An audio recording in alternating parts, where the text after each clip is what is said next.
Good evening. They say the UFOs are coming. Again and again they say it. The UFOs are coming. They have come. They do come. They will come. Watch the skies, watch the stars, watch the clouds unscrupulously, and in ways that are socially inappropriate.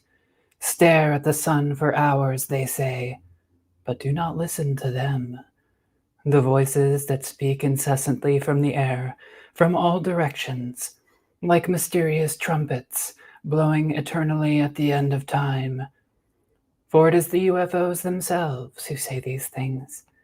They speak in dangerous UFO voices, which can drive a person mad, just like conservative talk radio. And if you listen, they will arrive. They will arrive at sunset, but they will never leave. Is that really what you want? They ask inside of your brain. Was there a luminous window in Alberta looming out of place in the night like a monolith? Leaping leeches. That's the full statement. Leaping unspecified Malagasy leeches. Yes. Luis Cayetano talks about China. Plus, finally, legendary airships. What did they do for us, huh? All this and more tonight. I'm Rachel Nelson. I'm Jeff Knox. I'm Luis Cayetano. Welcome to Ufo Sunset. And now for the rebrief. A white loon was caught on camera. Photographer Chris Whitty captured photos of a white common loon at a remote lake in British Columbia, Canada, CBS News reported Thursday. The loon is leucistic, which is similar to being albino. Director of Conservation for Audubon Upper Mississippi River, Dave Gentry, estimated that 1 in about 30,000 birds is leucistic. And it is much more common to see birds that have small white patches than to see ones with full albinism or leucism. The European Union passed the Nature Restoration Law last Monday. The goal of the law is to restore 20% of the EU's land and sea areas in the next 6 years, and to restore all degraded ecosystems by 2050. It also sets binding agreements and targets for EU member states requiring them to rehabilitate natural habitats. The highest priority are habitats with the greatest ability to capture and store carbon. These include wetlands, rivers, forests, grasslands, urban habitats, and marine habitats. The law also hopes to increase biodiversity and use natural habitats for cleansing air, pollinating crops, and improving food security, as well as preventing the impacts of natural disasters like floods. The law is a part of the EU biodiversity strategy and is meant to help meet the Paris Agreement's pledge to limit global warming by 1.5 degrees Celsius. It was first proposed in summer of 2022, but faced backlash from the conservative European People's Party, who argued the new law would disrupt labor, food production, and food prices. Euronews quoted a campaigner for the forests and rights NGO Fern, named Siam Caruso, as saying, quote, "This is a defining moment in the fight to restore Europe's endangered forests, which are being assailed from different directions, including logging, demand for bioenergy, wildfires, and pests. This law provides the vital structure to direct desperately needed resources and energy to restoring nature across Europe." A new paper finds that some leeches leap. On Thursday, postdoctoral research scientist Mai Fami and assistant professor Michael Tesler published a new paper in the journal Biotropica, concluding that a particular type of leech of the genus Cotonobdella has the ability to jump through the air. In the abstract, the authors write, quote, We provide the first conclusive evidence that at least one leech species, Cotonobdella unspecified from Madagascar, can jump. For each jump, the leech coils back before taking off. Visually, this appears somewhat like a backbending cobra or a spring being pulled back to maximize potential energy. Lead author Mai Fami claims to have documented the leech jumping 2 separate times on video.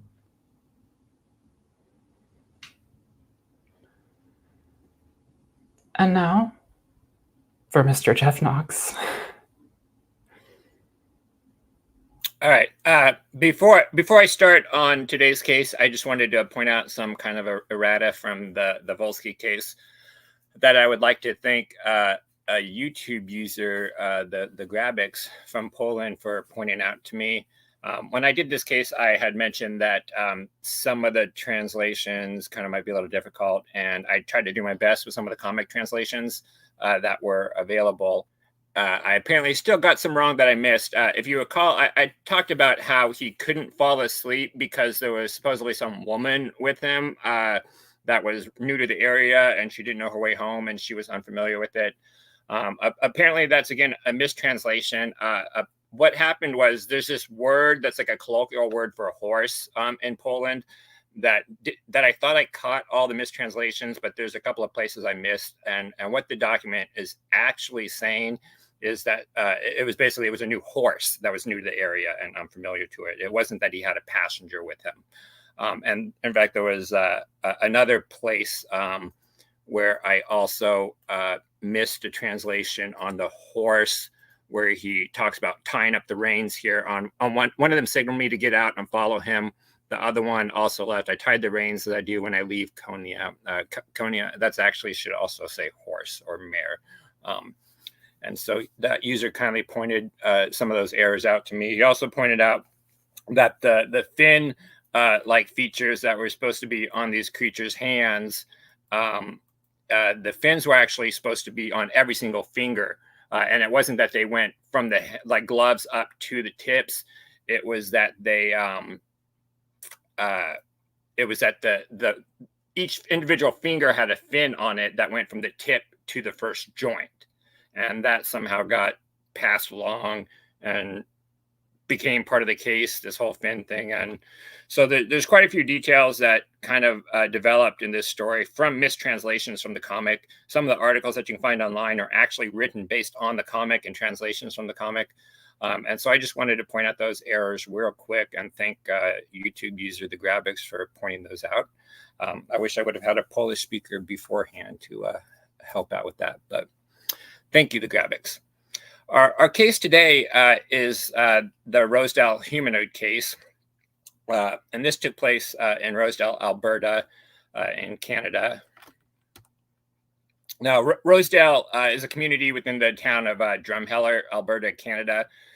It was previously a small hamlet within the former municipal district of the Badlands number 7, prior to them integrating the municipal district in with the city of Drumheller in 1998.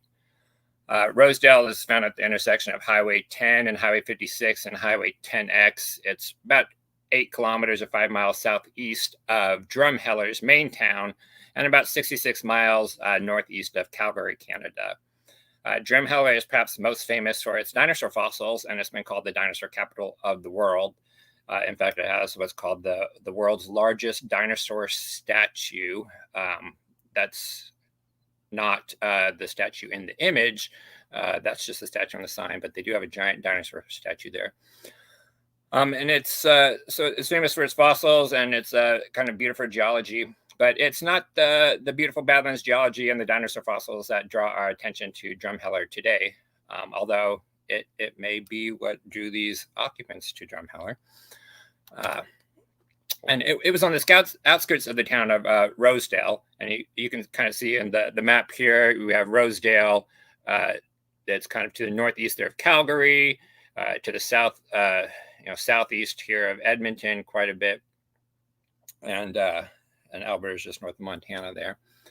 And so this takes place on the outskirts of Rosedale. Miss Clappison, Retired school teacher Miss Esther Clappison, known as Nancy amongst those that knew her, lived with her brother Bill in this small home amongst the Strided Mountains of the Badlands. Miss Clappison was an avid birder and rockhound, but it wasn't the sight of a rare bird that would get her attention on 8:50 p.m. the night of the full moon, June 9th, 1971. I'll point out now some sources say June 7th, and when I initially made this post online, I put it as June 7th, and that's because some of the books say June 7th. But I do believe this case actually happened on June 9th. That's when the full moon was. I looked it up, and that's when the original investigator reported it as on the 9th. And that's actually what she does say in the testimony here.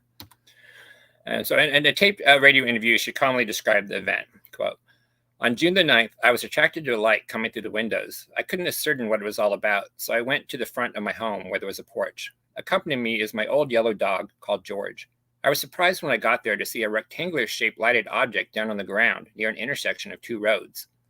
And these two roads are roughly about 200 feet from her house or porch area there. Recovering from her initial shock, she begins to take note of the various details in the scene before her. One end of a box-like object is open, revealing a diffused white light. Despite this light illuminating the surrounding area in front of it, and the fact that it's a full moon and she could kind of see the area around her, she was unable to see any actual structure to this object outside of this opening. So it's almost kind of like you might imagine like a Star Trek craft that's cloaked. Only when somebody opens the door, you can kind of see into it, but you can't see the rest of the craft. So she can only see this opening. She can't see any other kind of structure or craft. And there's no sound or any other kind of indications of any kind of running machine. She also notices three occupants or men. These two human-like forms are moving about inside the object, and there's a third figure outside in a crouch position, and he's picking up rocks. These men were covered head to toe in what she called an olive green to drab green kind of baggy coveralls. None of them were over 5 feet tall, she said. Their faces were obviously covered. There was something in the hood that they could see through, kind of like keyholes. The hood appeared to be made of the same material as the suit that they were wearing. But I personally find the keyhole eyes kind of very fascinating, very creepy, kind of horror movie kind of way. But it was actually, it was the hands. Miss Clappison would say it was their hands that got me. They were like mittens, not exactly like a skidoo mitten, but just the thumbs, very prominent thumbs going into points. I gathered that's why he was having difficulty picking up the rocks. They had these thin, flexible wrists, but did not appear to bend their elbows or knees. She did not notice their feet. And I put up as a kind of comparison there the Pascagoula case with Charles Hickson and Calvin Parker, because that's another entity that kind of had these claw-like hands with these kind of pointed kind of thumbs and fingers. Again, it doesn't really share a lot of similarities, but there's some similarities in the entity there as far as like the hands and stuff go. Now, Esther, she wasn't naive to the UFO topic. Esther was actually a listener of Canadian APRO investigator William Allen, or Bill Allen's monthly UFO broadcast on CFCN AM radio in Calgary. It was a show that I believe happened once a month on a Tuesday. I had a slide presented, but I deleted it.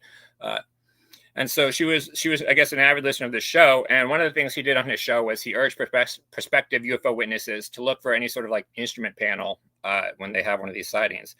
So she says, so the first thing I did was I looked for one, she said, and I saw something that looked like an instrument panel at the far end of the object.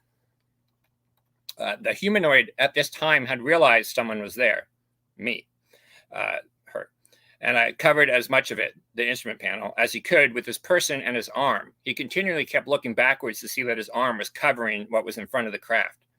The panel went right across the craft and was about 15 inches straight down, and there seemed to be darker shapes on the down part.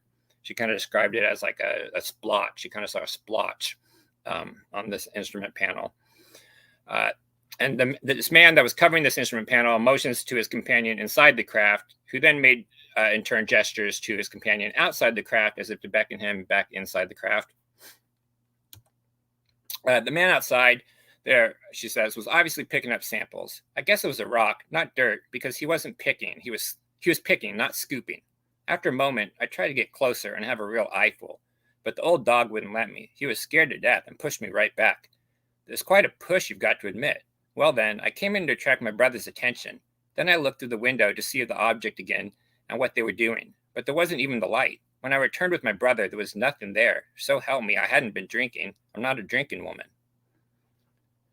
Now, and so she, when she says her dog pushed her, I guess what she means is her dog more pulled her on the leash. She had the dog on the leash and it kind of pulled her, tried to pull her back to the house. That's my understanding anyways. The next morning, the Clappisons went out to inspect the area where the object was sighted and found a scorched area on the ground along the edge of the road. This burned imprint was about 20 feet long and I guess about 5 feet wide. I guess the same dimensions as the window. It's a bit unclear. One of the problems with this case is that there's not a lot of detail on not a lot of information. There was the prime investigator and then two other guys that kind of I believe showed up later on, but there's just not a lot of detail to go on. But they said it was about 20 feet long. And if you recall, she couldn't actually see the craft. She could only see that kind of window that was about 5 by 8 feet or so. Now, the discrepancy between the scorched imprint and the reported dimension of the box-like craft could be explained in a variety of different ways. She could have been off in her initial estimates of the window that she saw. The larger burn area could be due to the craft possibly shifting in position during takeoff or landing, or the craft, or there was a craft that extended beyond these window dimensions as if it was, I don't know, like a cloaked ship of some kind, but that was just not visible to her. And so that could possibly explain the slight discrepancies between the imprint they found and the dimensions of the box that she saw at the time. Now, but by all accounts, Miss Clappison was a very trustworthy and respected member of this community. It was actually a community her family immigrated to from England in 1919, and she spent her entire life basically living in and was an outstanding member of this community. I believe her father was a manager at the mines. This was a mining town, and until these coal mines and stuff essentially shut down, I guess in the 70s, this was a big mining town. That's kind of why it was founded. And her family her father worked in the mine, and she lived in the town basically her entire life. In fact, it was said that the hills don't belong to the Clappisons, but the Clappisons belong to the hills. And Miss Clappison was actually, she shares some similarities to my mom, actually. She was a retired school teacher who served the area in that role for over 28 years. My mom was actually a school teacher in Alberta, Canada in the 70s. Miss Clappison would have been retired at this time, but my mom actually visited Drumheller around this time period as well. So she was this retired school teacher, but even though she was still in retirement, she still hosted all these science field trips for local students. I found news clippings about like junior high school students coming to do like geology trips there. She had birding expeditions for academics and other local groups and organizations. She contributed to this local book on history for the region called The Hills of Home, Drumheller Valley. She was one of the main contributors to that, and they donated the profits of that book to a local nursing home. So it seems, quite unlikely that she would just fabricate the story out of thin air. And this case, again, involves physical traces that left a lasting impression that was still there even 4 to 5 months later. Both when Bill Allen came to investigate 4 or 5 months later in October, and when Brian James, who drew the beautiful illustrations that I've been showing you guys, when he visited a little after that. And I'll point out, Brian James is an excellent illustrator. I love his illustrations. He's illustrated quite a few great Canadian cases. So we've got these physical traces, and we're left to conclude basically that she was sincerely reporting that her experience as she knew it. But it's unfortunate that her brother William was unable to corroborate this sighting. He was only able to see the later scorch marks that they found the following day. But this was, in fact, not actually the first time Miss Clappison had a UFO sighting. And I as a researcher, I love it when I find stuff like this, because I could not find anybody else that mentioned this. But I was looking through the old Drumheller newspaper articles for any kind of mention of the Clappison name. And I found this, and it's using her name she used, around town, Nancy Clappison, instead of Esther Clappison. And it's a newspaper article from October 30th, 1957. in which she reported seeing a small ball of fire in the sky. And it says here, Rosedale lady sees rare sight in sky on Sunday, a keen observer and authority of bird life who often scans the skyways for objects of interest. Miss Nancy Clappison of Rosedale was among those who saw a small ball of fire which traversed the Alberta sky Sunday noon. The retired schoolteacher saw what appeared to be a ball of fire with smoke trailing from it. Dozens of persons in Edmonton and surrounding towns reported seeing a bright flash and vapor trail. The satellite was later identified as a meteorite by a member of the Edmonton branch of the Royal Astronomical Society. He added that it was rare to see a meteorite itself in the daytime. So while her first UFO sighting turned out just to be a meteor, in the sense that she didn't know what it was at the time, it was a UFO sighting, and it was reported in the paper at the time, which I thought was kind of quite cool. Now, Miss Clappison's sighting is what has been classified as a tourist and pit stop type sighting by Canadian ufologist John Musgraves. And this is actually from a publication of his, UFOs, Occupants, and Critters in Canada, I believe, where he looks at a lot of occupant cases in Canada. And so in these tourist and kind of pit stop encounters, you have these occupants or these tourists or vacationers that appear to sort of be amateur geologists or naturalists of some kind. It's almost as if they were in the area and they saw something interesting and decided to stop by to check it out. So perhaps they saw an interesting geological formation or some local flora. Or, like I say, it's known for its dinosaur fossils and geology of the region. Perhaps they saw that and decided to stop by. And in these type of encounters, these entities basically like to collect these samples as if they're taking them back home with them. And we've heard this in many encounters where people report these entities either kind of picking up rocks samples, kind of like, we did on the moon, or they're picking up flora, that they're, or even, animals, cows or whatever they're trying to take back with them, as if they're collecting samples, kind of like scientists. And it's almost like what I do on my geology is a hobby of mine. And when I go on trips, I bring these books with me, Roadside Geology, because whenever I see interesting geology, I stop, I look it up in my book, and I go and check it out. And it's almost as if these entities and these type of encounters are doing a similar kind of thing. And so in many of these cases, obviously, because they're on the ground and they're supposedly collecting samples, they do tend to leave trace cases, such as the scorched imprint found in this Clappison case. But if the goal is to collect samples, that might perhaps be easier to do with any sort of human attention. The men in this case did seem to enjoy the privacy, obscuring the view of the instrument panel from Miss Clappison. And when they noticed that she was watching them, they immediately gestured for the companion to come back in so they could take off again. So it's like they don't want to be noticed. But if that's the case, why do they land so close to human occupations? Why do they land on the street in front of this lady's house? This is the Badlands. Rosedale's a small area. In 1971, there was 126 people, according to the census, living there. It's not all that much bigger now. I think it's about 300 something people. And so it's a wide area. There's lots of places that could have collected samples, but they collected the sample here. Now, this next case happened a year earlier in Duncan, British Columbia. And while it doesn't share all the details of the Rosedale case, it could be considered what you might call a stopping by for a view or a flyby kind of like case. So in a sense, they sort of are like tourists, but they're not getting out collecting the sample like you do in a pit stop kind of case. And also in this case, when the occupants noticed her, they made an effort to basically take off and kind of get out of there. Now, this case happened January 1st, 1970 in Duncan, British Columbia. At 5 a.m. to this registered nurse, Doreen Kendall.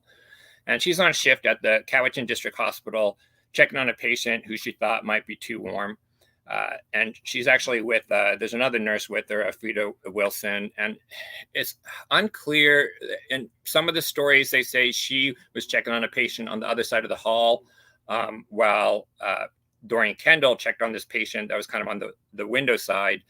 Other reports say she was actually in the room. I've not seen the inside of the hospital, so I don't know what the layout is, but All we need to know is that Doreen Kendall saw this first part of the sighting, and this other nurse, Frida Wilson, didn't see this initial part of the sighting. So Doreen Kendall goes into this hospital room to check on this patient she thought might be too warm.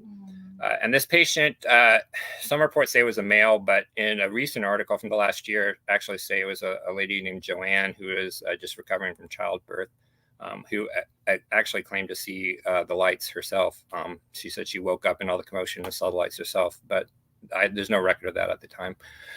And so she opens up this window to open up the blinds, perhaps let some window in or whatever. And she sees this bright kind of Saturn-shaped object about 50 feet in diameter hovering one story above her. It's about 60 feet off the ground and about 40 feet away. This object has a row of lights around its middles. She can see two human figures inside in dark, tight-fitting clothing and wearing headgear in the upper portion.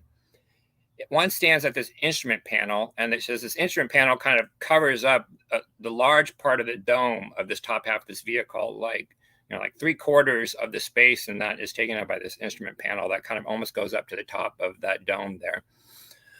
And so she sees this humanoid figure in there, one standing at the instrument panel and the others behind it. And she says there's these kind of like stools or something that they sit on as well.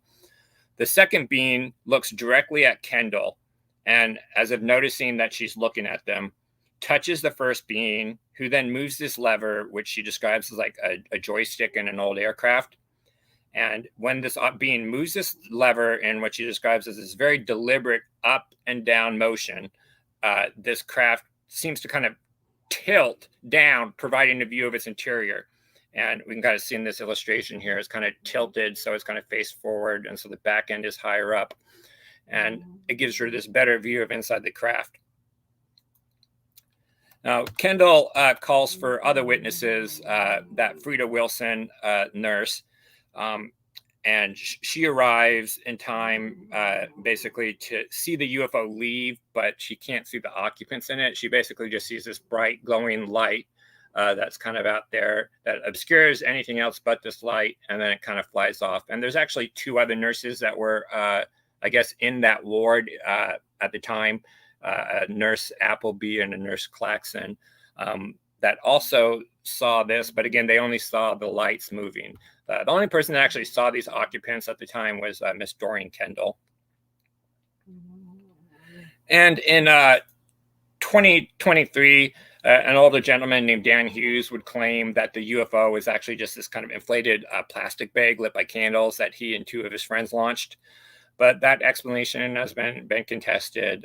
It's been suggested that now this wasn't the only sighting that day. There was another sighting roughly at the same time, and there was a sighting, I believe, about 12 miles south in Mill Bay, British Columbia, later that evening by the Drummond family that also had an encounter.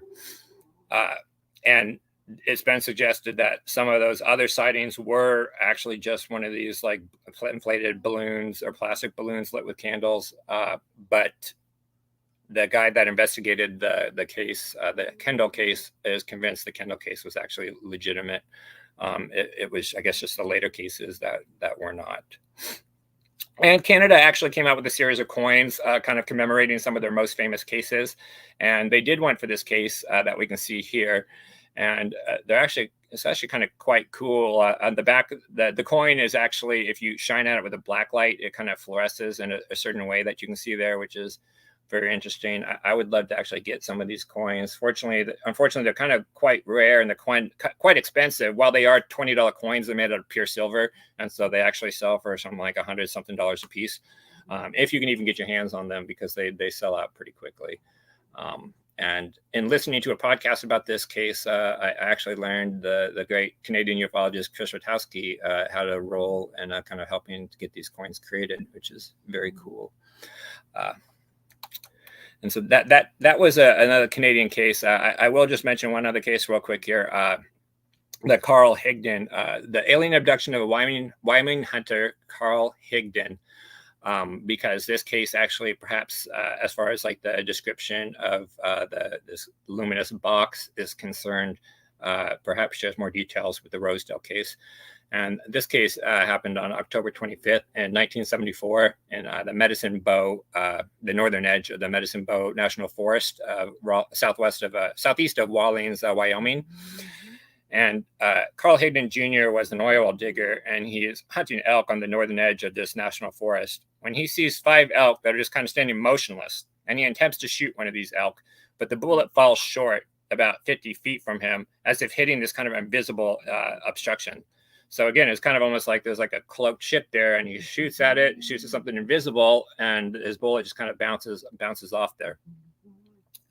As he goes to pick up this bullet, he hears this twig snap, and he sees this humanoid being more than about 6 feet tall under a tree about 50 feet away. It has these hairs sticking up like wheat straws, is bow-legged, and is wearing a black coverall suit and black shoes. It's got 2 belts that cross his chest, and another is wrapped around his waist. The being asks Higdon how he is doing and whether he is hungry, after which he tosses him basically this package of pills, which, okay, package of pills, cool. I don't know, these are supposed to be food pills, or I guess they're medicine pills, and tells him to take one, saying that it's going to last 4 days. And I guess Higdon takes one or something. I don't know why you would take a pill that somebody tells you is going to last 4 days, but whatever. So he takes one of these, right?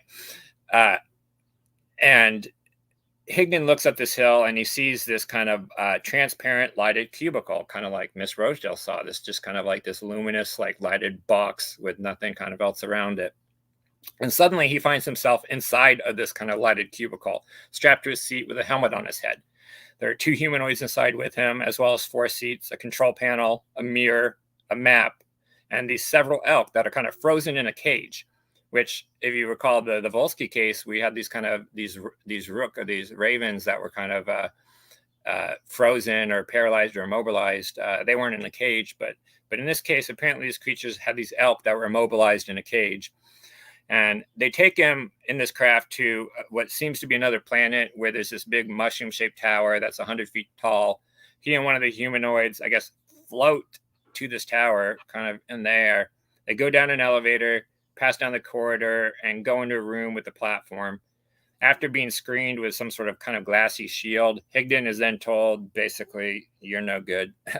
You're not any good for what we need, they say, and is taken back to his original location, where he basically ends up rolling down the hill. So it's almost like they just dropped him off and booted him out of the craft, and he rolls down this hill, right? And he hits his head and his neck and his shoulder. And at about 6:30 p.m., he ends up right into his boss, Roy Fleming, at the well service that he works at in Rawlins, with his location and asking for assistance. A little before midnight, he is found by a rescue party, which includes his boss, Fleming, the Carbon County Sheriff, a deputy, and some other men in several 4-wheel drive pickup trucks.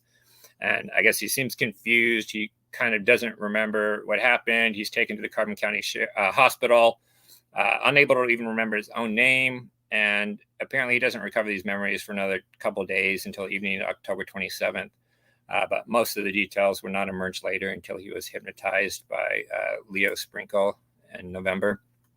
And so, yeah, this case, this case is more of an abduction case and has a lot more other details that are quite not per se like the Rosedale case. Although you could almost also consider it like a pit stop, because they stopped by, apparently collected some elk, but then apparently they collected him too. But it does share. It's the only case that I've been able to find so far that I can think of where we have this kind of, again, a luminous box where you can't see any other structure to the craft, but it appears that there is one, because, like I say, he shoots a bullet at it and it kind of supposedly falls off. And there is a picture of the bullet I didn't include in my presentation, but that's 2 luminous box cases and kind of 2 cases where people, where these occupants seemed to notice that they were being watched and then kind of took off. And then unfortunately, in both these cases, both the Kendall case and the Rosedale case, when other witnesses were attempted to be got to see it, they missed it. Miss Clappison's brother missed the object when she went to go get him. It was no longer there.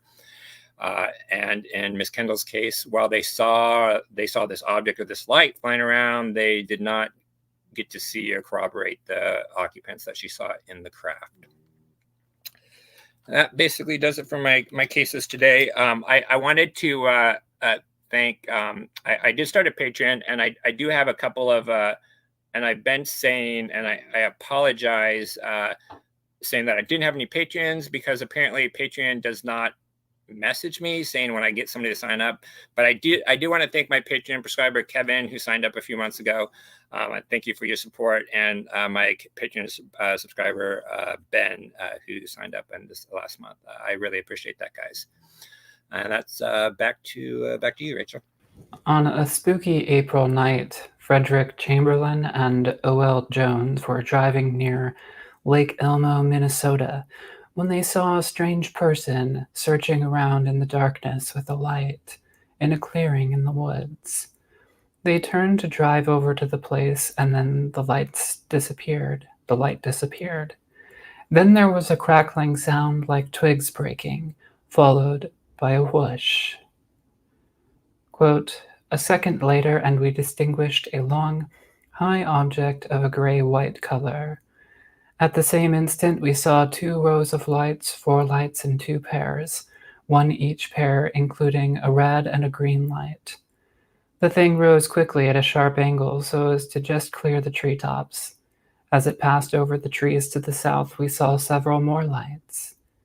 But we could make out no machinery or wings or wheels or rudders or human figures, or even the exact outline of the affair. Fact was, it went up all in a jiffy, and we were too surprised to get a good look.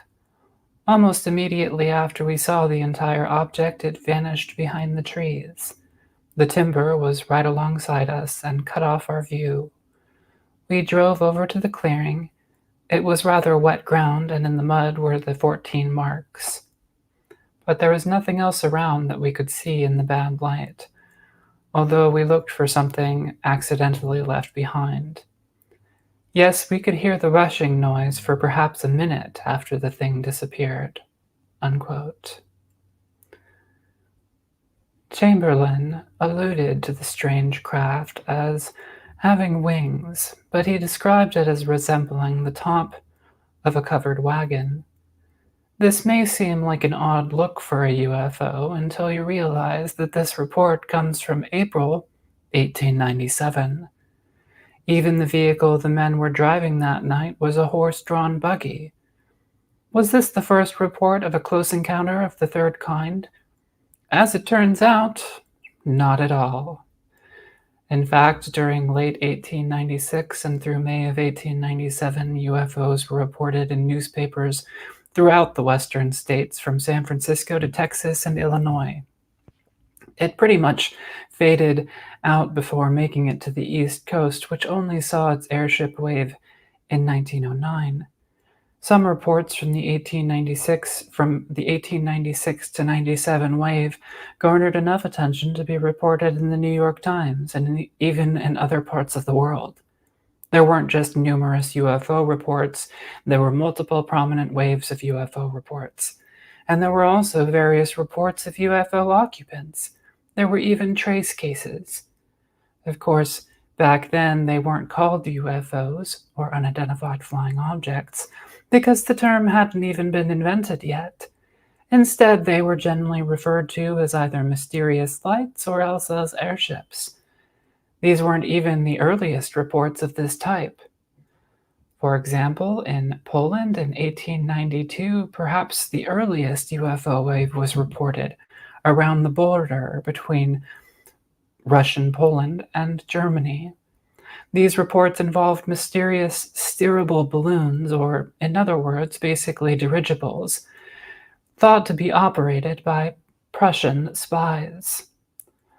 4 years later, a similar thing happened spontaneously in Sacramento, then in various other cities and towns in California and on the West Coast. The sightings quickly faded out after a few weeks or months, and then they started again in Nebraska, and soon also spread to various other states. Crashed alien spacecraft, beautiful entities from exotic places, giant humanoids with big eyes covered in peach fuzz, Abductions, nocturnal lights, fantastic craft spotted at close range or even while landed, elaborate hoaxes enacted either trying to make money, gain notoriety, or just to have fun. Heated clashes between skeptical debunkers and those who took the whole thing more seriously, secret technology, military intrigue, all of these narratives existed before the year 1900. Strangely, however, the airship waves of the 1890s were seemingly forgotten by the public in the ensuing years. But there were even other airship waves in places like Europe and South Africa in the late 1900s and early 1910s. In Ufos number 1, Jeff talked a bit about the New England airship wave of 1909. It wasn't as though people lacked memories of the events. Rudolf Umland wrote an article about the phantom airships for the University of Nebraska Prairie Schooner in 1938. And when UFO researchers later began learning about this secret steampunk history of UFOs years later, in the 1960s and 70s, they were eventually able to find some people who were alive at the time and who still had some recollection of certain airship tales.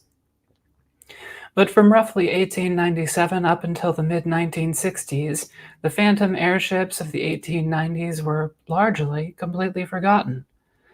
Even Charles Fort, the famed American collector of anomalous reports, including numerous celestial marvels, didn't write about the airship wave that he himself lived through.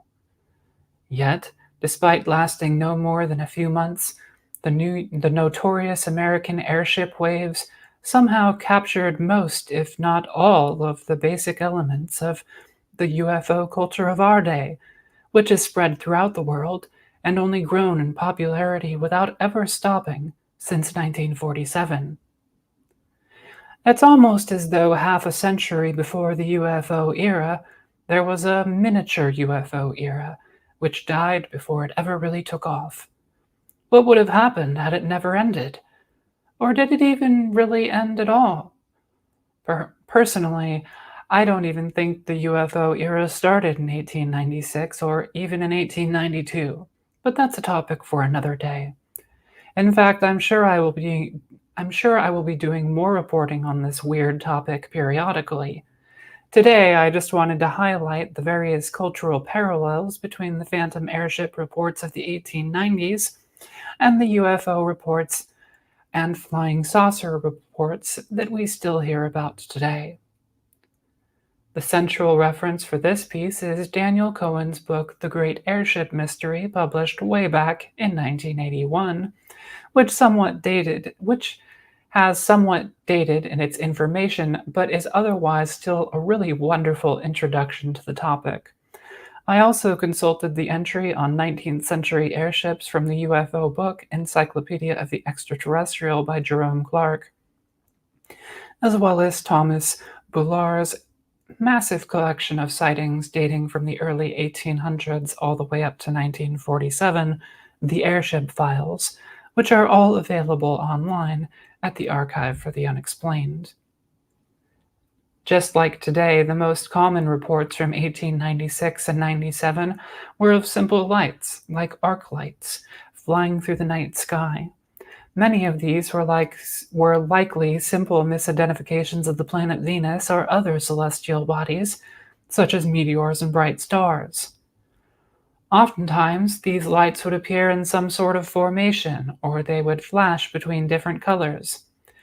In some cases, people said they could make out a dark body attached to the light. In other cases, especially during daylight hours, people reported seeing actual craft. At night, they would also describe rows of lighted windows or even figures inside. Some of these reports naturally remind me of the airship effect that Jeff discussed in Ufos number 1 again. This is when an Earth-grazing meteor or debris burning up in the atmosphere can actually resemble enormous, lighted, cigar-like craft. People also reported seeing craft in the air, especially during daylight, earlier in the evening or at close range. Typically, these craft would resemble various different flying machines. The most common configuration was the cigar-shaped or ellipsoidal balloon with a carriage suspended underneath. Some had one or more pairs of wings, or they resembled airplanes or gliders. Some had a carriage resembling that of a ship, or simply looked like a sea ship in the sky. Some had wheels, rudders, or other apparatuses attached. It's worth remarking on just how similar the descriptions of airships are to modern UFOs, just in terms of their appearance. Being much like what we would recognize as blimps, they would often resemble a large ellipsoid, and not too far off from the cigar-shaped and disc-like objects so familiar to us today.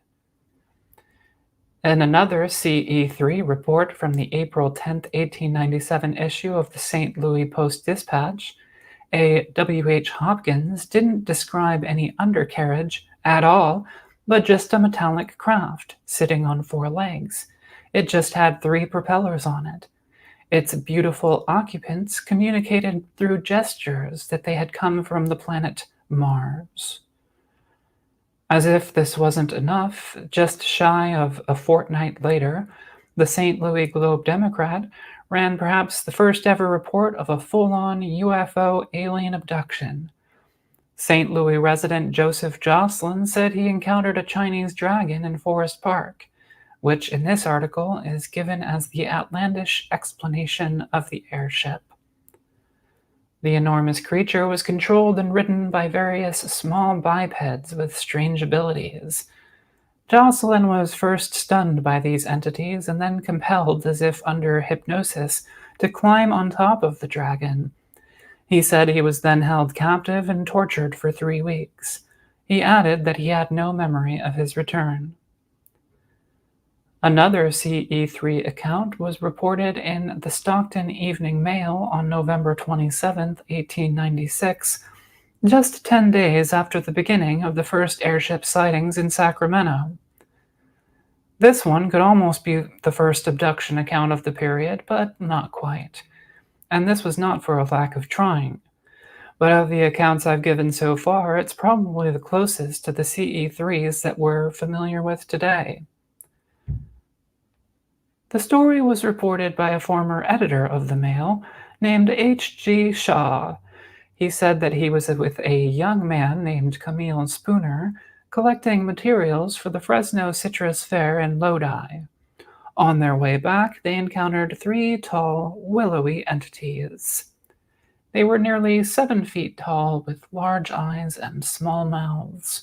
They talked with a guttural warbling sound and appeared to breathe gas from nozzles attached to bags.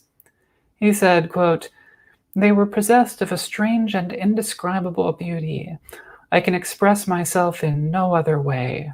They were graceful to a degree and more divinely beautiful than anything I have ever beheld," unquote. He also touched one of these creatures and discovered that they had velvety skin, resembling silk. But he also found that this humanoid, despite being tall, weighed almost nothing and could be easily lifted off the ground with one hand. When they moved, they bounded gracefully, 15 feet in a stride, and could leap high in the air. Perhaps it was on account of this that when one of them attempted to pick up Shaw and Spooner, they couldn't move them at all. They also had feet that could grasp the earth like hands, sort of like a monkey's feet. They also had strange egg-shaped objects which they used to produce an uncanny light. They were basically flashlights. Their craft was revealed by the light from these objects, hovering in place about 20 feet in the air, above the nearby Woodbridge Canal. Shaw said that the craft was, quote, 150 feet at least, though probably not over 20 feet in diameter at the widest part. It was pointed at both ends, and outside of a large rudder there was no visible machinery." Unquote. After the three humanoids bounded into the ship, Shaw tried to strike it with a rock, but it didn't make any sound. On its departure, quote, "It went through the air very rapidly and expanded and contracted with a muscular motion, and was soon out of sight." Unquote. In closing, Shaw said he believed the beings to be Martians. He added, quote, "I feel safe in asserting that the stories being told by certain San Francisco attorneys are clumsy fakes and should not be given credence by anyone." Unquote. He is, of course, referring to George Collins and William Henry Harrison Hart. Both men were lawyers who had made claims that they were in contact with the inventor of the mysterious airship seen in California.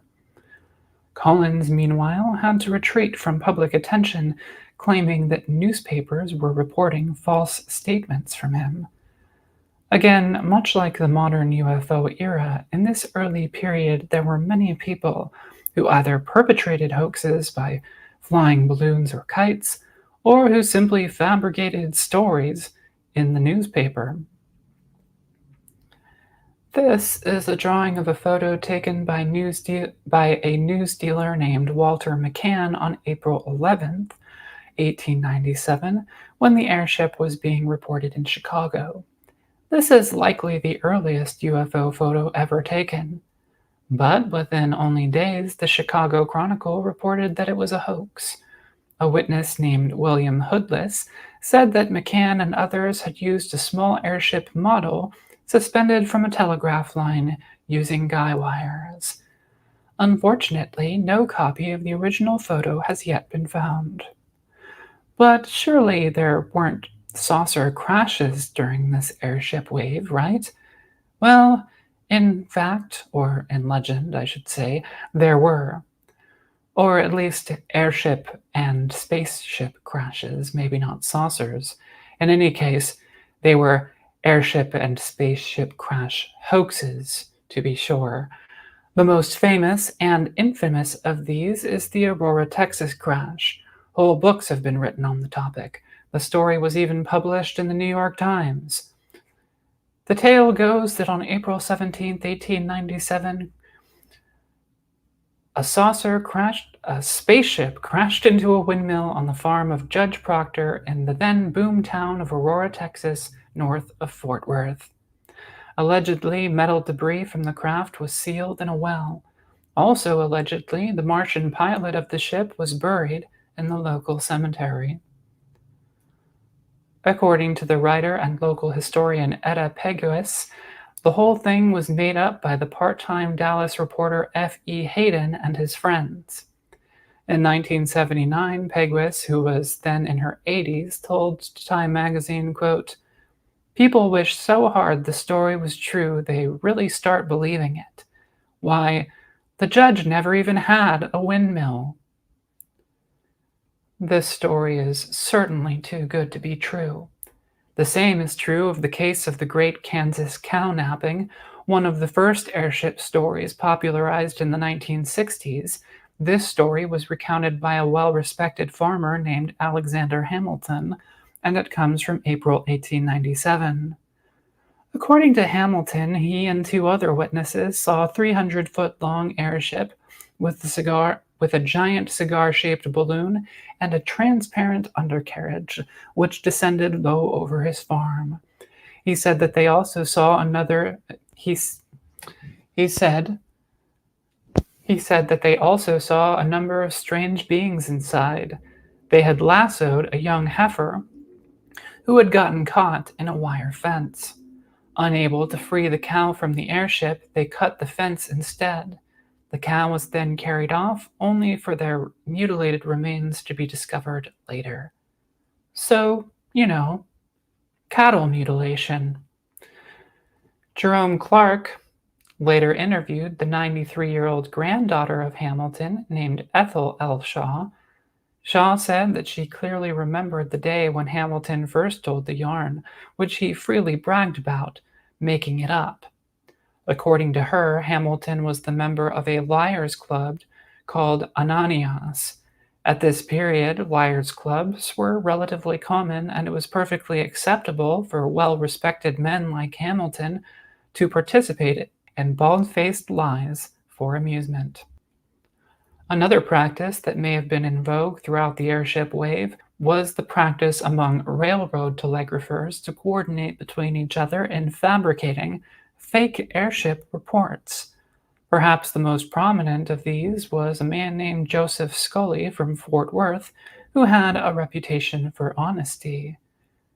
It's a striking coincidence that Scully, who just might have been involved in the Aurora hoax, shared a name with Frank Scully, the guy who just over 50 years later made up the Aztec saucer crash story.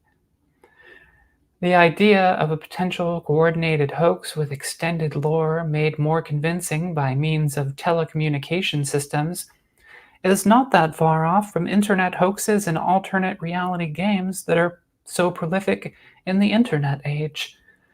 But is an elaborate steampunk ARG even that surprising at this point? The parallels with UFO culture don't even stop there.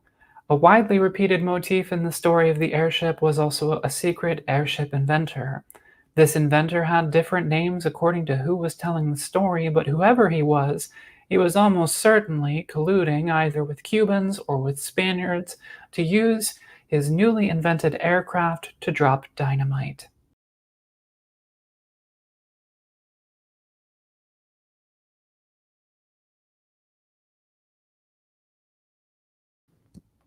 The airship scare in Poland a few years earlier also brought with it fears of foreign military spies.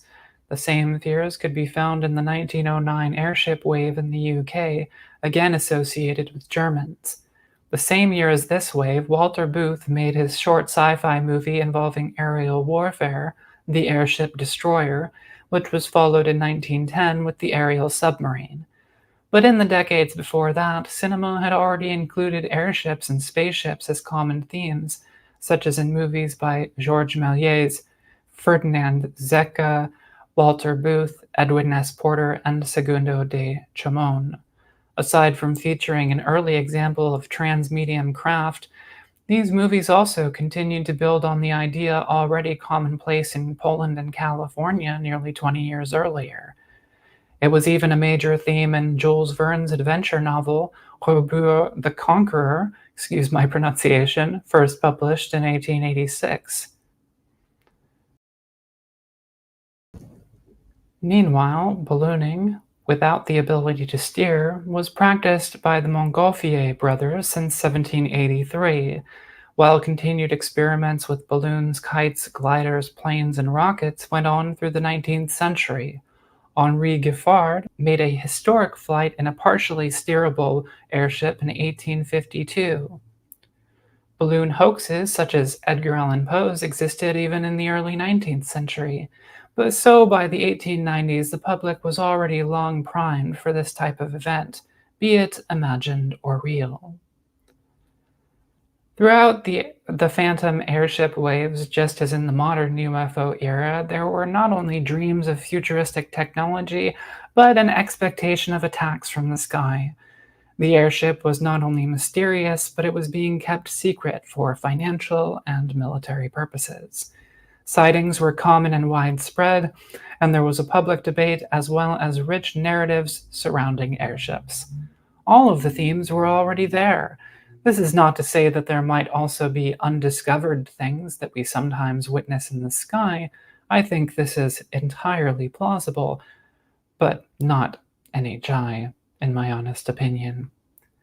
Now, one might argue that the UFO era really began in 1896 or even in 1892, but in Europe instead of the US. Or it may be that there were older UFO waves, largely yet obscured to modern historians. But what we can say for sure is that it was by 1897, at least, that the UFO era is fully recognizable as such, 50 years before Kenneth Arnold's famed sighting, and the original events that inspired Roswell, a legend, a fantasy, very loosely inspired by true events. Because by 1897, at the very latest, all of the central features were already commonplace. The little UFO era was the modern UFO era. Just, littler, sort of, or something. And now for Mr. Luis Cayetano. So I'm going to talk about something, I guess it is related to UFOs and UAP in the sense that some of the things that are reported by naval aviators, especially on the East Coast, are probably, many of them are probably Chinese platforms, drones, balloons, etc., operating from Cuba. And this ties into some of the things I'll talk about, but I don't want to talk so much about UFOs as about the Chinese threat and challenge. Sorry, let me go to my material here. So China is currently the top geopolitical competitor and adversary of the US, even while the US is intimately tied to it economically. China is a nuclear-armed state ruled by a totalitarian political party that, despite the exuberant hopes of the immediate post-Cold War era, has not pursued greater liberalization of its institutions or pursued freedom for the Chinese people. China continuously bemoans US imperialism and the historical injustices inflicted on China by various colonial powers. It promotes the notion that the US, since Abraham Lincoln, has been dedicated to undermining China.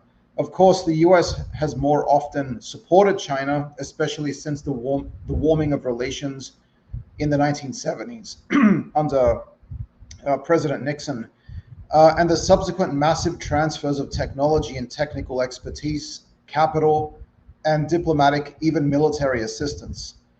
China's economy has grown in leaps and bounds thanks to the international system of trade protected by the US Navy and facilitated by international institutions. So, how has China repaid this assistance? Despite its claims of engaging in a peaceful rise, China has engaged in wolf warrior diplomacy, has harassed and bullied its neighbors in relation to maritime disputes, effectively greenlighted Russia's invasion of Ukraine, has engaged in information warfare and manipulation, and fake news and influence operations designed to weaken and undermine US institutions, and has undertaken massive industrial and cyber espionage and data theft. The CCP, the Chinese Communist Party, has also continues to openly espouse Marxism-Leninism. As the analyst and historian Stephen Kotkin has noted, even if they don't believe in this stuff, they still have a Marxist-Leninist structure. Now, there's a article that appeared in the Journal of Democracy, China Totalitarianism's Long Shadow. Very interesting article. I recommend that everyone read that. But it seems to show that countries that were ruled by totalitarian regimes tend to find it much more difficult than those that had been merely ruled by quote unquote, merely authoritarian regimes. They find it much more difficult to liberalize and to throw off institutional legacies of autocracy. Marxist-Leninist dictatorships usually fit the bill of totalitarianism and hence pose more of a threat to subsequent liberalization and democratization because their institutions of control and coercion are usually much more pervasive and insidious than those of right-wing or non-communist regimes.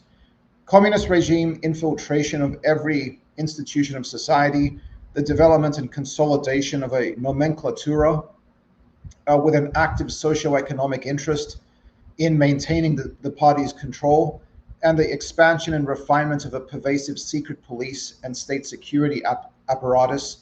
All of these have proven to be formidable obstacles to later democratization and liberalization. We've seen that in Russia, for example, under the tutelage of ex-KGB officer Vladimir Putin, there has been a steady backsliding to dictatorial forms and methods that were prevalent in the Soviet Union. Xi Jinping is a student of Soviet history and has vowed that what happened in the Soviet Union in 1991, namely the collapse of the USSR, will never happen in China. No matter how beneficial a liberal democratization of Chinese society would be for the country and its people, the CCP cannot abide loss of control, and this places very strong constraints on how far any reform program can go while the party remains formally in control, possibly also for a good time after as well, if the latter is even in the cards. So why is the Chinese leadership devoted to a Manichean worldview that sees the US as a perpetual threat?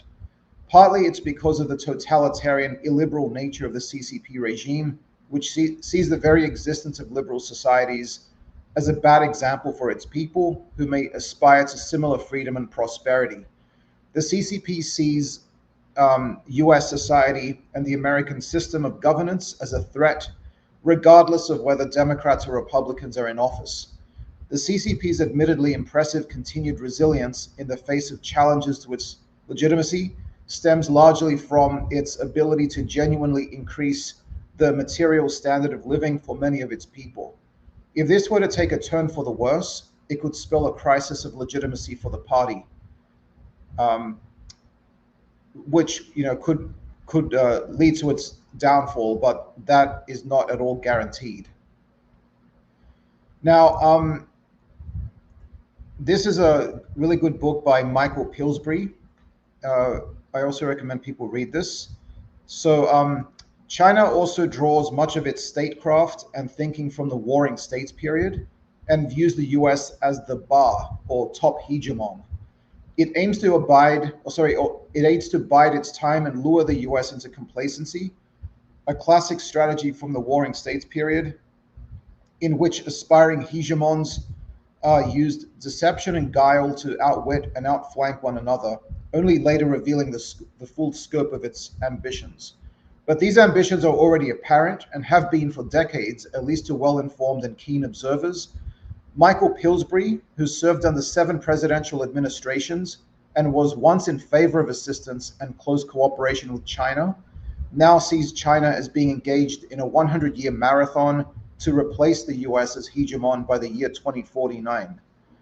Another thing to note here, those who see the US as simply another great power in a great power contest with China and Russia are actually falling for and parroting the cynical worldview itself fully believed by many in the Chinese establishment, that great powers are only out for more power and resources.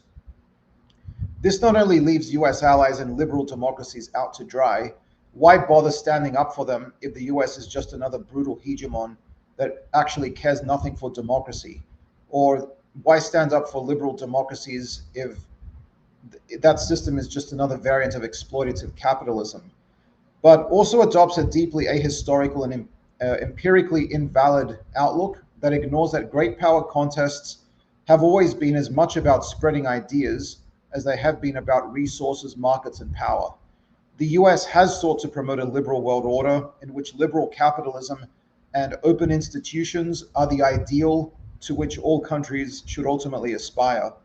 This leads us to another but related reason that the Chinese view the US with perpetual suspicion. They correctly see the US as wanting to liberalize China and its institutions and to moderate the CCP's behavior through the allure of the benefits derived from open markets, trade, and diplomatic engagement. The mistake made by China-friendly US officials was to assume that the regime would passively allow this to happen, or that capitalism would inevitably precipitate greater liberalization of China's political institutions.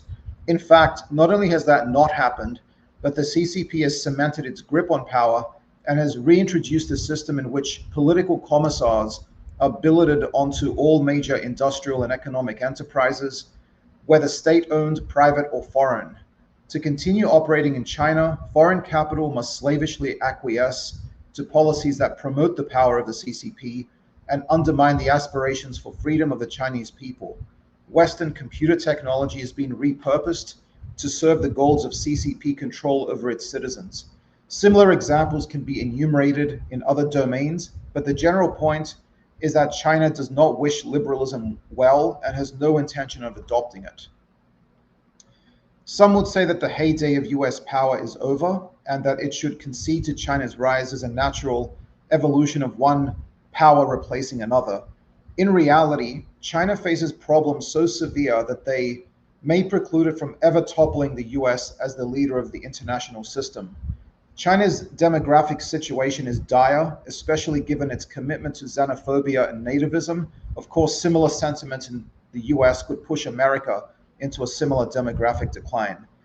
Several environmental problems such as soil erosion and toxic contamination, internal labor disputes, the collapsing housing market, mounting debt, and the risks that the CCP would face in pursuing the so-called security-first strategy, that is an invasion of Taiwan, at the expense of its own purported goals of expanding and enriching its middle class, could present a crisis of legitimacy for the CCP and its implicit understanding with the Chinese people.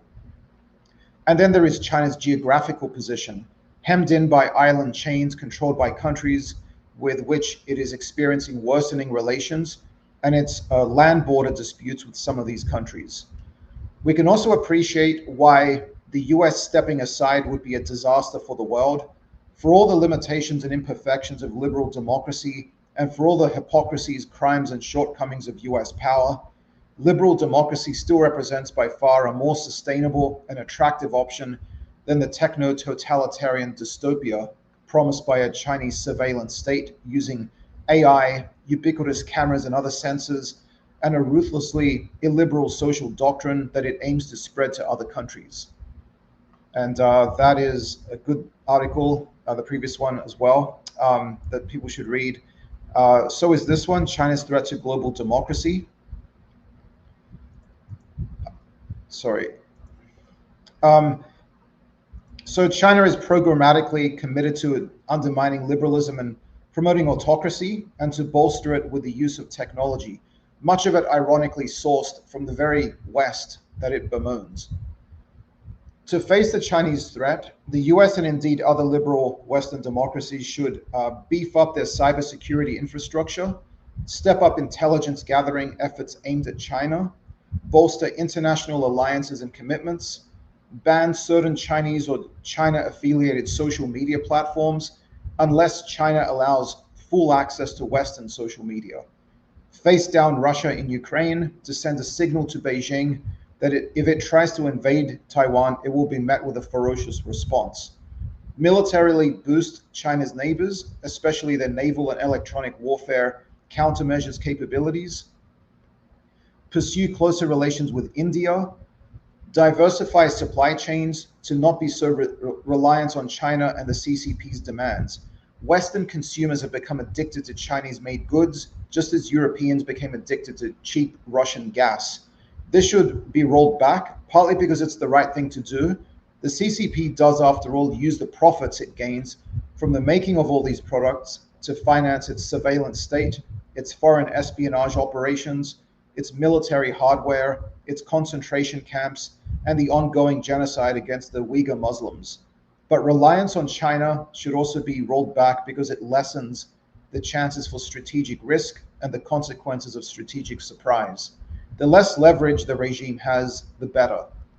Pillsbury, the author of 100-Year Marathon, also recommends that the US do to China what China has done to the US, namely keep close tabs on which factions of the Chinese elite lean in a direction more favorable to the US, and to work to promote the rise of these factions at the expense of factions that are hostile to the US.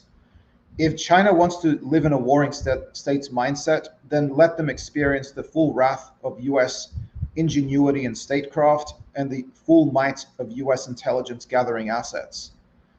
I also want to reflect on an important article that appeared in the March-April 2024 edition of Foreign Affairs, this one right here, titled The Age of Amorality, Can America Save the Liberal Order Through Illiberal Means? This is by Hal Brands. So in this article, Brands notes that morality should be a guide, not a straitjacket. It would be absurd to think that geopolitics could be carried forth using only a non-consequentialist ethical framework. However, the US should never abandon its principles, for then there would be nothing to separate it from the likes of the CCP, and the leverage that America draws from its promotion of liberal principles would be lost on the world stage. This would itself place its own liberal institutions in peril. It may at times be necessary to establish relations with illiberal regimes hostile to China in order to maintain the liberal order. The US should also develop a robust and potent cyber warfare capability to carry out punitive attacks against Chinese infrastructure in the event that Chinese involvement in attacks on US infrastructure can be demonstrated. Similar themes can be expanded for covert operations, psychological warfare, dirty tricks, blackmail, and other actions that the US government may not want to publicly acknowledge. Of course, the US should continue to engage with China, such as in finding common ground on certain issues. Climate change would be an example, as would nuclear non-proliferation, while rolling back the naivete that has misinformed its diplomatic and economic overtures to Beijing for decades. The plain truth of the matter is that China has not become more peaceful and democratic thanks to its greater integration into the US-led world order. It has become more belligerent, arrogant, and threatening, and indeed undemocratic. But thankfully, a bipartisan realization of this is taking form in Washington. All right, back to you, Rachel. All right. Very interesting stuff. Good segments, you guys. Thank you so much, both of you. And you're right, that China does make some good cinema. Yep. I like it. That's actually one of the benefits of living in a communist country, is that their cinema is actually really good. Mm-hmm. It has to be, right? Because capitalist countries can afford to make trash, but communist countries have to really propagandize, so they have to make masterpieces. At least that's the way I see it. Yeah, I just watched their film, The 800, that came out a couple years ago in 2020 about the Battle of Shanghai against the Japanese, and how the people in the foreign quarter basically just watched it like a spectator sport, with their binoculars and their tea and their drinking, because the Japanese, like the Chinese, wanted to get the American support and they wanted international support. And so they had all these observers there, like they had observers in airships, like watching from the sky, watching the battle below, and trying to build up international support. But I just found it so fascinating that they're just like sitting there watching the war, like it was a movie or a performance or something, from the sidelines. But I guess people used to do that back in the Civil War too. Like people like in DC, they'd bring their families and have picnics like up on the hill, and they'd watch like the battles like below, like it was entertainment. Which seems a little sick to me, but it was a very, very good film. It was actually the second most successful film as far as revenue in 2020. It did better than any U.S. film in all of the year 2020. It was pretty interesting film. But I do feel sometimes when I watch these films, again, they're made in China, so there's maybe a little bit of particularly some of the more recent ones like that aren't historical, and even historical, obviously they're going to come from their own kind of perspective, like China is not going to make an anti-China movie, for example. And some of the more recent ones, like, I don't know if you've seen Wolf Warrior or Wolf Warrior 2. You mentioned the Wolf Warrior kind of democracy, those are movies that are they're Chinese films, but they also star that Frank Grillo guy, that kind of like action star from America, but some of those films, like, while they're good action movies, I do kind of feel like they're a little more than Chinese propaganda in some of the cases when you watch them. But it's film. Not that America doesn't make propaganda films. Oh yeah, top gun. At least there's more of a mix here. There's a lot of anti-American movies made in America, but there's no anti-China movies made in China. Yeah. And by the way, Scully, you mentioned Joseph and Frank Scully. Mm-hmm. Which Scully is this? That's Dana Scully. The best Scully. Named after Frank Scully. So. It's not. She's not named after like Claude Porter's niece or something. Oh, holy crap! You have it Can you show that again? I have the Airship Mystery. And this beautiful copy used to be a high school library book that sadly no one checked out.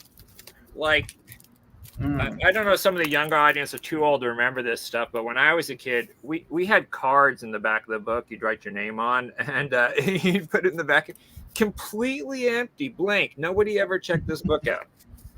That's which so in a sad. sense, it's sad, but at least it means it's basically in like mint condition. There's like no smudges or anything. It's like perfect. And because it was a library book, it was put in a Mylar cover like I like to do, and so the disc jacket and everything's protected perfectly too. It's got his photo on the background there. Daniel. Yeah, I don't think that was the first book that I ever read on UFOs, but I do think it's the first. It's definitely the first book that I remember reading, and it's a really good book. It was definitely totally 100% worth rereading. What's up? He wrote a lot of books like for like the youth market, like juveniles, like middle school, high school, stuff like that. But it's an interesting book that I guess one of the people UFO Twitter lists to hate on the most, Cal Korff, his name is in here because he helped out with the research of this book. But it's also got Martin Kottmeyer in here, he's fantastic. Marcelo Truzzi, Zeticism. And a lot of other great research. Yeah, some cool names in there. And this was it was published in 1981, the year before Eddie Ballard finished the Airship files. I don't think he had finished I don't think he had made the supplements at that time, but it was when he had finished, according to the date on the file. He finished it or published it or something in 1982. Yeah, and this guy wrote a lot of other kind of like books in the kind of the fringe fields, like The Far Side of Consciousness, Masters of the Occult, A Modern Look at Monsters, Voodoos, Devils, and the Invisible World.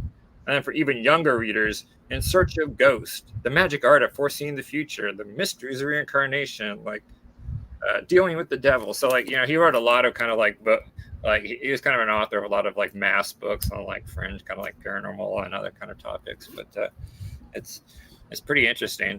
If people want to check out those Airship files that Eddie Ballard did, though, those are all available online on AFU. You can check those out. I was able to, with Isaac Coy, be able to get those published and available for everyone last year, I believe, or a year and a half ago. So his entire Airship files, along with supplemental files for later on in California and another place or two, have been uploaded, and you can find those online. And I'll as well as his abduction study. Yes. Which is excellent as well. Yes, when Eddie gave me that, he said there's probably only like, I can probably count the people that have read this entire, my dissertation. It was his dissertation, right? Like on less than two hands. Like, well, that needs to change because that's drastic. And so that was another document I was able, with Eddie's permission, to be able to get published with Isaac a year or so ago. So now we got both of Eddie Ballard's massive, voluminous contributions to this topic available freely to read online on the AFE server. So. Yeah, I remember years ago I was able to find one of the volumes of that abduction study, the abduction account study, but I wasn't able to find both volumes. Yeah. So I read one of the volumes like way back in the day. Well, like one of them is like I think one of the volumes is more like almost more like a database. It's like the cases, like the list of the cases and the details on them, and the other one is more like context and just discussion, analysis, things like that. And then he published later documents, kind of adding on to it. Like the sympathetic ear, and he did an add-on for those reports that he published in some symposium proceeding, I think maybe, but yeah, just great work. I can't wait for his new book to come out at some point in the future. Yeah, it's a pretty good book that It's been, for the most part, finished for a while now. But I mean, I've had a copy of it for like 2 years almost. Yeah, so it's pretty good. Does Dorothy have anything to say? Dorothy, you got anything to say? No? So I'm chilling. Just chilling. Just watching us on the TV. Is there what's the name of the new book, the new Bular book? To be determined. I mean, it's a book. If people aren't familiar, the book Ufos and Government, a historical inquiry, was published by what's called the Swords, Michael Swords History Group. So it was like Michael Swords, Eddie Bullard, Jan Aldrich, Barry Greenwood, Robert Powell, people like that. Before I got involved with the group, and then they started on a second book, which has been kind of nicknamed the Phenomenology book, because it's kind of basically like it, give a breakdown, an overview of the entire UFO phenomenon, kind of like in general. And so like the chapters are breaking down against the different kind of types, things like close encounters, like distant lights, expert, supposed eyewitness testimony or expert witnesses. So that they're breaking down the phenomenon in different ways. And it's written by various members in the group, but I would say probably half the chapters, if not more, are written by Eddie, and Michael Swords written a few of them, and there's a couple other chapters written by other people in the group. But it was the second book, and the book in progress. It's been in progress since before I got involved with the group back in 2019, and it's still in progress. There's still no date that I'm aware of for the publication of it, but when it eventually does get published, it'll be, I think, a must-read, kind of like the UFOs and Government is a must-read. So, and I've shared photos of some of the chapters like before. I don't know if I was supposed to, but I have. So. All right. Oh, hi, Gideon. Yes, we had Gideon stop by, and Awesome. Timothy Braden. Thank and if you. people want to know about that case, I just posted that case yesterday. So yeah, you can find that on my Twitter or Facebook as well. And it's a weird case of a beings in this giant sphere, and these entities look giant, like they're just these huge things. But it's interesting because it also took place during one of these rocket launches in the Canary Islands that we discussed the Canary Island missile rocket launches in one of the previous episodes I did. And this is the same thing. There was a couple of missile launches from a submarine that day. And so it's interesting that we have both this humanoid encounter that this guy saw, these large, gigantic beings in a sphere. The same day, other people were reporting, again, a big glowing orb in the sky from the rocket launch, and these rocket launch sightings. So it's either that this guy, a case of massive misidentification where this guy turned, and we've seen, I talked about that case where somebody saw Venus and somehow that got turned into an almost abduction story. So either this is a massive misidentification or these entities are flying around in a giant orb, checking out this rocket launch. I guess that's up to you to decide which one you want to believe. Given the fact that it took place during this mass sighting of a rocket launch in the Canary Islands, I would tend to think it was a misidentification. But it's an interesting case. And I linked to the actual, because the Spanish has put out the UFO files, basically. You can actually get the whole case file, and it's like 100-something pages long, and it's got all sorts of diagrams and drawings and illustrations. And it's pretty interesting. All right. Thank you, Jeff. All right. And for a story to close out on tonight, a message in a bottle from 1961 was found on Cape Cod. That's right. On Wednesday, Fisheries and Oceans Canada posted an image of the bottle with a message inside to their Twitter account. They explained that it was a drift bottle, quote, "Starting in 1922, researchers tracked surface currents by releasing bottles into the ocean, relying on people to let them know when and where bottles were found. This old-school technology only helped researchers understand the recovery locations and dates," unquote.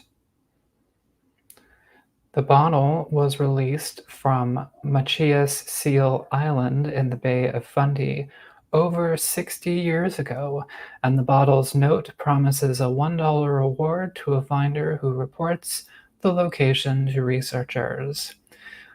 It would have been way crazier if it was a message in a saucer.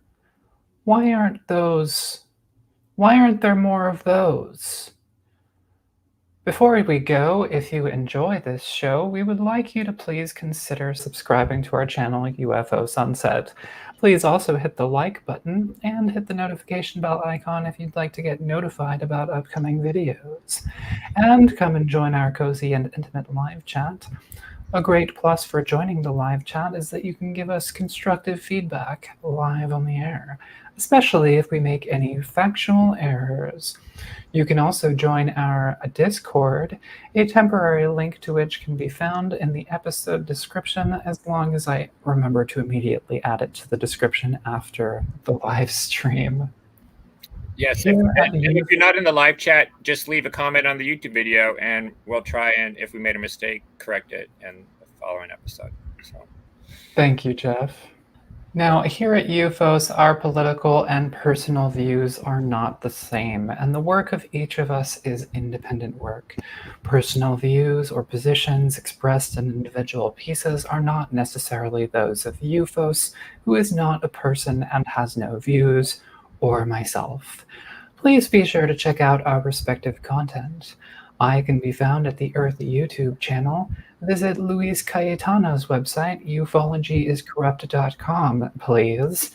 And you can find Jeff Knox's daily posts on history and the science of UFOs on Twitter or Facebook. Jeff Knox spends all of his time studying UFOs, and he doesn't make, well, he makes a little tiny bit of money off of it thanks to his new patrons. Please consider visiting his Patreon page and becoming his patron if you aren't one already. Thank you to Jeff. Thank you to Luis. Thank you to Jeff's patrons, Captain Archibald Haddock and the other guy whose name I don't remember. Thank you, Ben. Oh, Ben Kenobi. Thank you to Gideon Reed and also to Dr. Timothy Brigham for stopping by the live chat. Thank you to all of our viewers, even the quiet ones. We love you too. And in the words of the disc, take me to your river. And in the words of the disc, that's the disc? The disc barks.